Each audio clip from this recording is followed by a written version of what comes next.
Thank you very much, Mr. Speaker. My question is to the Premier.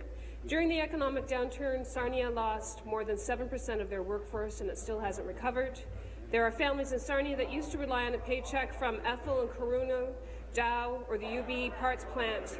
But those jobs have left, and 5,000 jobs that used to be in Sarnia before the recession haven't returned. Does the Premier think that the Liberal status quo is working for communities like Sarnia? Premier. Trade and Employment. The Minister of Economic Development and Employment.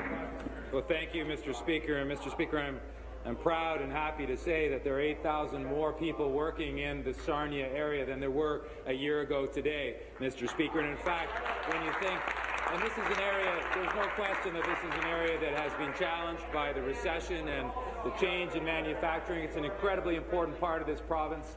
I met, in fact, just yesterday with members, local leadership from Lambton County talking about the chemical sector. I know there are many people in Sarnia, in the Sarnia area, that are employed in that important sector. But most importantly, in terms of indicators, Mr. Speaker, the unemployment rate in January of 2013 was 9%. In January of this year, it is down to 6.9%, Mr. Speaker.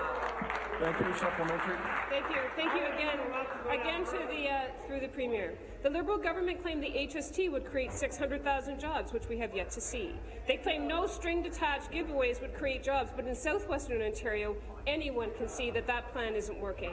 According to Sarnia Lambton Workplace Development Board, unemployment in their community is 8%. In Guelph, it's 7%. In London, it's 8%. And in Niagara, it's a whopping 9%. Clearly, the status quo isn't working. Ontario needs a smarter plan.